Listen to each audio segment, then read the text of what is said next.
Every story carries a whisper of the soul. Listening isn't enough. Feel it.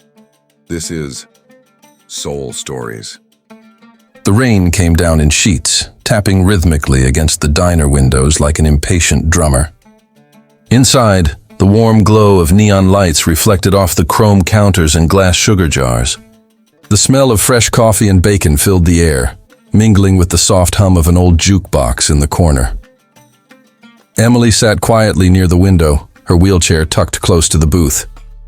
A half-empty cup of cocoa steamed beside her notebook, its pages filled with delicate handwriting and pencil sketches of things she dreamed of doing one day. Places she wanted to go, people she wished she could meet. It was her little escape from the world that rarely looked her in the eye. The bell above the door jingled, breaking the calm. 3 young men burst in, loud and laughing, shaking the rain from their jackets. They looked like trouble, the kind of boys who thought the world owed them attention. The waitress behind the counter sighed, already recognizing their behavior. "Man, this place is dead," one of them scoffed, slapping the counter. "Yo, service here or what?" Emily kept her gaze down, tracing the rim of her cup, hoping they wouldn't notice her. But fate rarely spares the quiet ones. "Hey," one of them said, his voice sharp. "Look at her, sitting all alone like she owns the place." Another chuckled. "Probably here for sympathy tips. People like that always are." The words cut through the air like knives. A few customers turned their heads but quickly looked away. No one wanted trouble. Emily bit her lip and focused on her notebook. Her pen slipped from her fingers and rolled onto the floor. Before she could reach for it, one of the bullies kicked it away with his boot, smirking. "Pick it up yourself," he said coldly. "I can't," she whispered, her voice trembling. He bent down, picked up her notebook instead, flipped through the pages, then slapped it out of her hands. Papers scattered like wounded birds. The sound echoed through the diner. Everyone froze. The waitress, the cook, the old man at the counter. Not one person spoke. The bullies laughed as they headed for the door, leaving muddy footprints behind. Emily's hands shook as she gathered her scattered sketches, her eyes glistening. She looked toward the door, her reflection faint in the rain-streaked glass. "Why?" she whispered, voice cracking. "Does no one ever stand up?" The only answer was the steady rhythm of rain and the silence of a world that had looked away one more time. The minutes after the bullies left felt like hours. The diner, once filled with low chatter and clinking dishes, had fallen into a heavy, suffocating silence. Even the rain outside seemed quieter, steady but muted, as though the storm itself was holding its breath. Emily sat frozen, her trembling hands gripping the edges of her notebook. She tried to focus on her breathing, to push back the humiliation and fear that clung to her like the damp air. Her reflection in the window stared back, red eyes, wet lashes, and a faint bruise where the notebook had hit her arm. The waitress, a kind-faced woman named Marla, finally broke the silence. She wiped her hands nervously on her apron and approached Emily's table. "I'm so sorry, honey," she said softly. "They come here sometimes, always stirring trouble. We just try to stay out of their way." Emily forced a shaky smile, though her voice was barely a whisper. "It's okay. I'm used to it." But she wasn't. Every word, every cruel laugh from earlier still echoed in her mind. She'd faced stares, rude comments, and pity before, but never something so openly cruel. Marla sighed, glancing toward the window. "Doesn't make it right," she murmured. "No one should ever get used to that." Outside, across the rain-slicked road, faint laughter rose again, harsh, mocking, and heartless. The 3 young men were still there, sheltering under a neon sign, replaying the video of what they'd done, showing it off like some kind of victory. Emily's stomach turned. She wanted to disappear, but then a new sound began to rise, low, deep, and powerful. It started as a distant rumble, then grew louder, building until it drowned out the laughter and the storm itself. Engines. Everyone in the diner turned to look. Headlights pierced through the rain as a line of motorcycles pulled into the gravel parking lot. one after another, their chrome glinting beneath the flickering diner lights. There were at least a dozen of them. The riders wore black leather jackets marked with silver insignias, Iron Souls MC. The name alone carried weight, whispered with a mix of respect and fear in small towns like this. The leader dismounted first, tall, broad-shouldered, with a gray beard and cold blue eyes that seemed to see everything at once. He scanned the diner slowly, his gaze settling on Emily, who tried to shrink back into her seat. Their eyes met for a brief, silent moment. His expression softened, but his jaw tightened.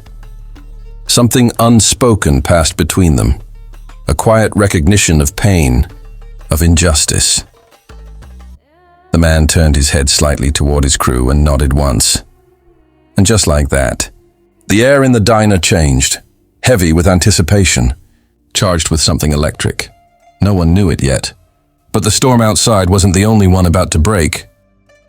The door swung open with a heavy creak, and the low murmur of the diner died instantly. 12 bikers stepped inside, rain dripping from their jackets, the sound of their boots echoing against the tiled floor. The scent of wet leather and gasoline filled the air as they took off their gloves and helmets. At the front of the group stood their leader, tall, broad-shouldered, his gray beard glistening with rain.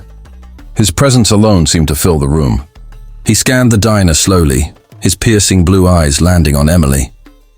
She froze under his gaze, unsure whether to feel afraid or relieved. The man nodded once toward the counter and said in a calm, gravelly voice, "Coffee for the crew." "And a slice of pie for the lady." Marla, the waitress, hesitated, her hands trembling as she reached for the pot. "Of course," she said softly. Emily blinked, confused. You mean me?" The man turned to her and gave a faint smile, the kind that said more than words ever could. "Yeah," he said. "We saw what happened."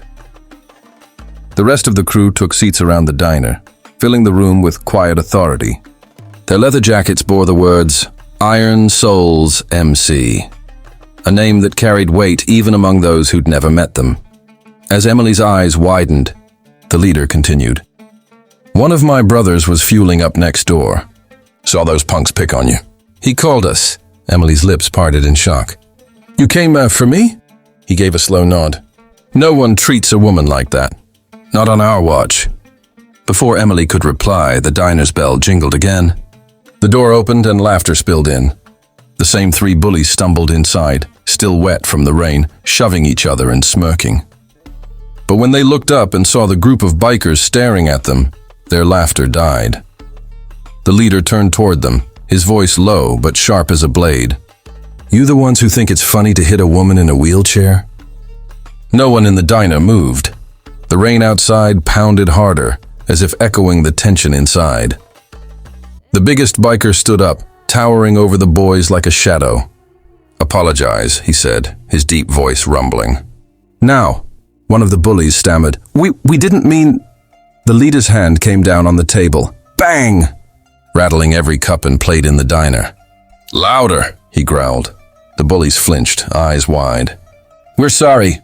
We didn't mean to..." "Look her in the eyes," the leader interrupted, his tone ice cold. The boys turned to Emily, their voices trembling. "We're sorry. We shouldn't have done that." Emily's eyes welled up, but this time, the tears weren't from fear. They were from something she hadn't felt in a long time. Justice.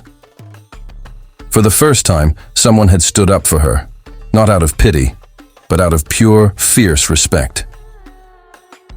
The diner was silent again, but this time the silence was different, calmer, heavier with relief instead of fear. The 3 bullies, pale and trembling, tossed a few crumpled bills onto the counter before rushing out into the rain without a single word. Their swagger was gone, replaced by shame and fear. Marla exhaled slowly, her shoulders finally relaxing. "Well," she muttered, "that's the first quiet moment this diner's had all night." The leader of the bikers, the man with the gray beard and steady eyes, turned back toward Emily. "You okay, sweetheart?" he asked gently. Emily nodded, though her throat felt tight. I think so. He smiled faintly and motioned for his crew to sit. Soon the small diner filled with the clink of coffee cups and the low hum of laughter. The tension that had gripped the place seemed to melt away, replaced by something warmer, solidarity. Marla brought out a fresh pot of coffee and a slice of warm apple pie for Emily. She tried to refuse, but the leader waved his hand. "Nah, kid, you earned it. You're tougher than you know." Emily smiled through her tears, her voice trembling. "No one's ever stood up for me like that before." He leaned back, the leather of his jacket creaking. "Then you've never met the right people," he said simply. "We ride for folks who can't always fight back. That's what the Iron Souls are about. We don't look for trouble, but we sure as hell don't run from it." His words hit something deep inside her, a place that had been bruised by years of silence and small cruelties. For the first time, she didn't feel invisible. The crew finished their coffee and began to rise, their heavy boots echoing once more on the tile. The leader reached into his pocket and pulled out a small black patch, a pair of silver wings embroidered across it. He placed it gently on her table beside a folded piece of paper. "This," he said, nodding toward the patch, "isn't just a symbol. It's a reminder that strength doesn't always roar." Then he turned toward the door, his men following behind him. One by one, they stepped back into the storm, the sound of their engines firing up, filling the air like thunder. Emily opened the folded note and read the words written in bold ink. "Strength isn't about walking. It's about standing tall when life tries to break you." Her eyes blurred as she looked up, but the bikers were already gone, their taillights vanishing into the rain-soaked night. For a long moment, she just sat there, clutching the patch in her hand, a faint smile forming on her lips. Because even though she sat alone in that little diner, for the first time in her life, she didn't feel alone anymore. Somewhere out there, under the same dark sky, the Iron Souls were riding and watching over people like her.